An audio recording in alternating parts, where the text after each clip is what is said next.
As you know, I'm a big fan of Shimano Groupsets for their design and reliability, and I've always used Ultegra or Dura-Ace on many different road bikes over the years. So I thought the natural choice for the mountain bike would be to try the all-terrain equivalent of Ultegra, which is XT.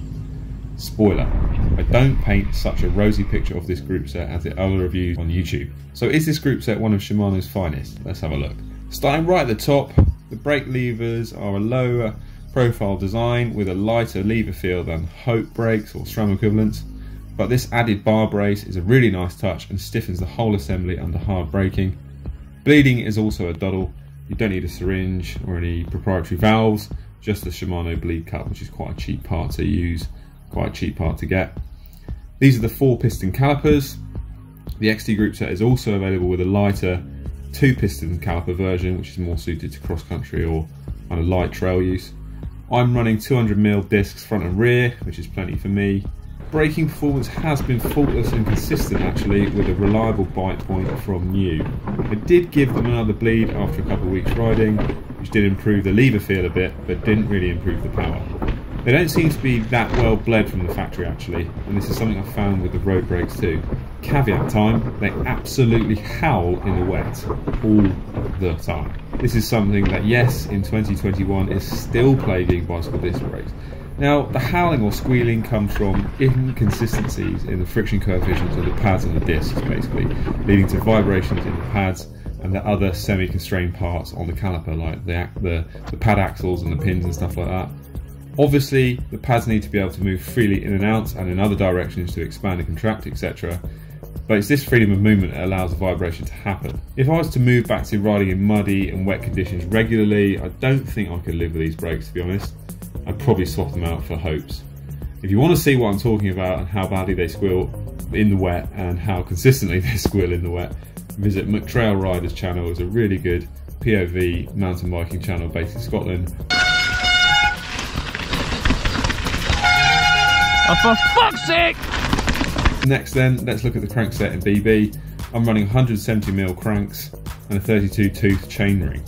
One reason I picked Shimano over SRAM was that I really like Shimano chain sets, 24mm steel axle and the simplicity of the assembly. The BB is the external threaded cup type, works flawlessly, and I love the way there is no metal to metal contact between the bearing races and the axle. This is why I never run anything with an aluminium axle. Aluminium just isn't hard enough for bearing interfaces and frets and wears over time and you get creaking and stuff like that. Now, on road bikes, you just buy an Ultegra crankset and bolt it on. With these mountain biking cranksets, you have 3 options actually of Q factor and chainline, and you do need to pay a bit of attention to get this right and get the optimum setup for your rear axle spacing and chainline. Now this is the M8 120 variant, which requires a 3mm spacer on each side of the spindle to get the right chainline and Q factor for this bottom bracket spacing. Now this is fine, except the dealer manual is really unclear and makes a bit of a hash of explaining this with some spurious and inconsistent images and wording. This is very unlike Shimano. I've seen builds with a non-drive side spacer and I've seen builds without the non-drive side spacer. So the dealer manual says I need it on both sides, but then the non-drive side crank has very little meat on the spindle for the outboard pinch bolt to clamp down onto, and it seems a bit odd. If I don't run it with a non-drive side spacer to get more clamping area, the Q factor is not correct and it's not equidistant and centered about the center line of the bike. Now moving on to the business end of the Groupset, which is probably why you're here, to talk about the chain, cassette and shifting. Now let's just get this out there. This is the most sensitive Shimano Groupset I've ever ridden in terms of mech setup and chain lubrication. Starting with the chain, it will really punish you if you get lazy with the lube. You know that high-pitched, whiny, shiny sound of a dry chain? Yeah, it's not that. This is more like Satan wiping his ass with a wire brush. It's horrible. I've never known any other Groupset that is so dependent on ample lubrication. Now if you're using wet lube all the time in damp conditions, you might never notice this. Now actually the biggest issue I have with this Groupset is the clutch design.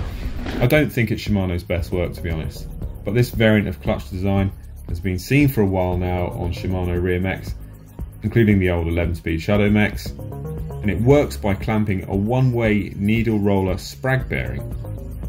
In one direction it's free to rotate, and in the other direction it isn't, and the circular resistance spring provides additional friction on the needle rollers. Now a normal sprag clutch doesn't allow for counter movement, so there is no wear.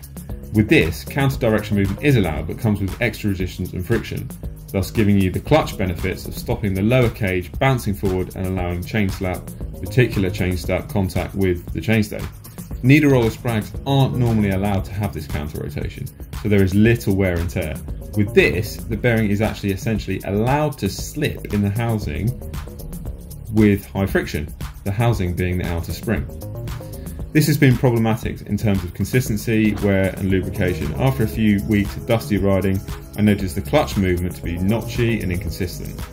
And when I first took the protective cover off, I was surprised to see hardly any lubrication inside the sprag design. The rubber seal is imperfect and didn't do a great job of sealing, and there was actually some dust inside. But my main gripe with this clutch that no reviewer seems to have mentioned is actually the backlash before the clutch kicks in. The whole point of the clutch is to prevent chain movement and cage movement, thus chain slap. Whilst it does this most of the time, there are a few degrees of movement before the sprag rollers engage, and there is an undamped slop there or backlash. Over jumps and bumps, the chain therefore does get some slack in it and it bounces around. Not enough to hit the chainstay, but enough to definitely hear it. It is nicely packaged and very cheap to make and knock out in volume, I'm sure, but it's not the most elegant solution. For me, there's just too much backlash in that before the clutch and sprags really engage. Moving back to the front end quickly, the shifter feels good, it's got very industrial clicks when shifting, and of course you're able to shift multiple gears at once. However, the barrel adjuster isn't great. It feels pretty flimsy and there's hardly any adjustment on the thread to do much trimming of the cable tension. Now after you install a new cable or new outers or inners, it's normal after a few weeks to add a bit more cable tension once everything is bedded in. When I did this on my bike, I couldn't even achieve this even with the barrel adjuster at full throw.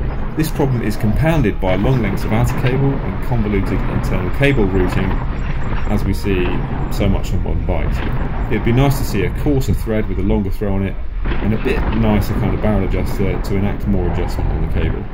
So in total, it's a fairly solid group set, but for me it's just not as polished, as refined as what you'd expect from Shimano. It feels more of an old Dior level than the latest XT. Let me know what you think of the XT performance in the comments, and don't forget to like and subscribe. Cheers.